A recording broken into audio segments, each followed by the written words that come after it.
So I thought what I would do is start off with one of my favorite quotes from Churchill, who said that the key thing of being successful in politics is to describe to people what's going to happen ahead of time, and then when it doesn't happen, explain to them why it didn't happen. So I give you that caveat. I'm going to try to talk about the Obama leadership experience and his effectiveness, as Dr. Mott has asked me to, and try to kind of throw out some thought-provoking ideas about the election with the caveat that I could be completely wrong, and have been before.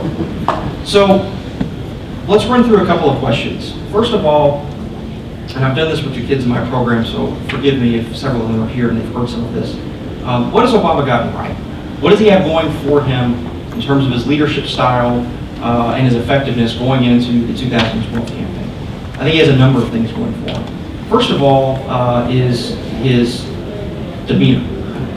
And we're very close to Princeton here tonight. Fred Greenstein is a big idol of mine.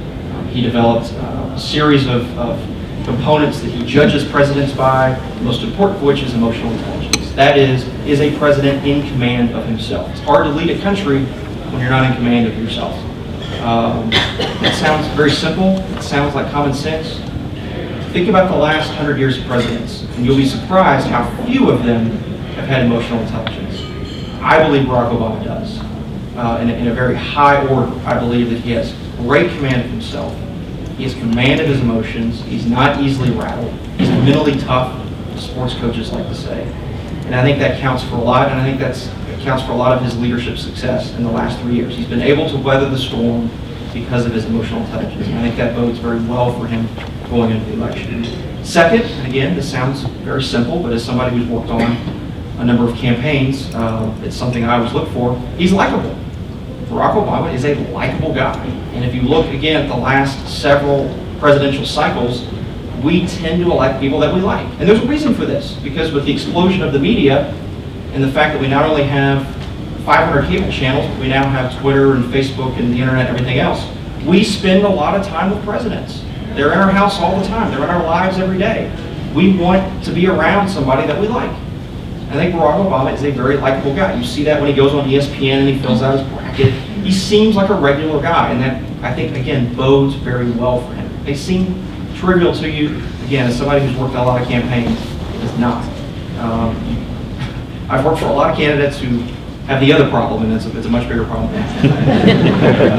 And the third thing that I would say about his leadership that I think has been profoundly effective and really good for the country is his successful management of his brand. And again, this is the campaigner and me talking. We talk a lot about brands and campaign work. I think Obama has always understood what his brand is, and a lot of candidates don't. If you think back to the 2008 campaign, if you think back to a famous speech, he actually gave a speech here in Philadelphia on race, and then a few weeks later, he gave a much shorter speech in North Carolina, where he sort of officially denounced Jeremiah Wright. If you remember that speech, the second one, he began it by saying that unity and cohesion is not just something that he talks about, and these were his words, it's in my DNA. Okay, it's a marvelous brand, a marvelous expression of it, a way to say that I don't just talk about people coming together, I'm the very result of people coming together. I am a diversity in who I am as a person. And I think he's always understood that the country was really yearning for that. They wanted somebody to transcend race, to transcend politics as usual, to be different. And I think he's guarded that brand very effectively and fought for it. So I think those are strategically three very powerful things that he takes with him into the campaign, and they reflect very well on the effectiveness of his leadership. He also, by the way, has a number of external things going for him. Number one is history. We tend to re-elect presidents, believe it or not. You look at the last 50 years of history, actually 60 years, going back to Susan's grandfather, we tend to elect presidents and then re-elect them. Eisenhower got 2 terms, Kennedy Johnson got 2 terms, Nixon got 2 terms, but we didn't finish. Carter's an aberration, he gets 1. Reagan actually gets 2 and then a 3rd with Bush. Then you have, essentially, then you have Clinton getting 2 and then you have Bush getting 2. We tend to want people to finish the job. We tend to want them to get a second chance. And I think Obama will experience some of that as well. People will want to at least consider giving him a second chance. He also faces a very unenergized opposition. We've all seen the Republican primaries, and I think Jennifer or Shirley Ann's going to touch on that here in a little bit. It's a great asset to an incumbent to have an opposition that's not as excited as your base is. And then finally, believe it or not, his numbers. And this will come as a surprise to many of you who have looked at his public approval numbers. My advice to you when looking at polls, always look at the average. Don't look at an individual poll. The average of all the public polls together tends to be more accurate than any one poll. And as I speak tonight, Obama's average of all the public polls is about 48%. That sounds bad, and it's not great. George W. Bush on election day in 2004 was below that, and he was reelected. So he's actually within range of being reelected right now, despite all of the challenges that he faces. Now, let's talk about some of those challenges. That's sort of the last piece of this is what's the bad part of the story for him. And the bad part of the story, as Susan alluded to, is there have been a number of economic challenges that he faces. Now, I'll give you just three that you're going to hear repeatedly from Republicans, and it'll be interesting to see kind of the Obama response to these. You're going to hear that in January of 2009, there were 133 million Americans working. Today, there are 130 million Americans working. It's 3 million less. You're going to hear that in January of 2009, the national debt, the cumulative debt, which adds up all the deficits ever collected in history, was about 10 trillion. Now it's approaching 15 trillion. And you're going to hear that gas prices have doubled from where they were in January of 2009. Now here's the thing, and Susan already said this, and she's absolutely right. Context is what matters.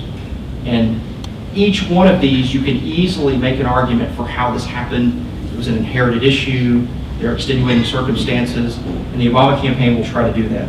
The problem in a campaign setting is when you're explaining, you are losing. Because the American people have, it's very difficult to explain in a soundbite. It's very difficult to explain in a 30-second ad why gas prices are doubled or why $5 trillion have been added to the national debt. So the extent to which they have to spend time explaining is a problem. It's a problem for any campaign, and I think it'll be a problem for them as well. I think what you will likely see, and I've talked about this in my seminars with my students at Gettysburg, I think in many ways you will see a replay of the Bush campaign of 2004, where you had similar approval numbers, as I just mentioned, to Obama's. You had economic challenges, different, but economic challenges nonetheless. And you had an alternative that the country was not sold on. And so the Bush campaign spent a lot of time talking about John Kerry. I think Barack Obama's going to spend a lot of time talking about Mitt Romney. And you're going to hear a lot about Bain Capital. You're going to hear a lot about how private equity works. You're going to hear a lot about Romney's record. They'll probably talk more about Romney's record than their own. And if I had to predict, I would say that that's probably going to be enough. And I would predict to you, and I've said this publicly in my political writings, I said it at Politico 2 years ago, I can say it to you again tonight.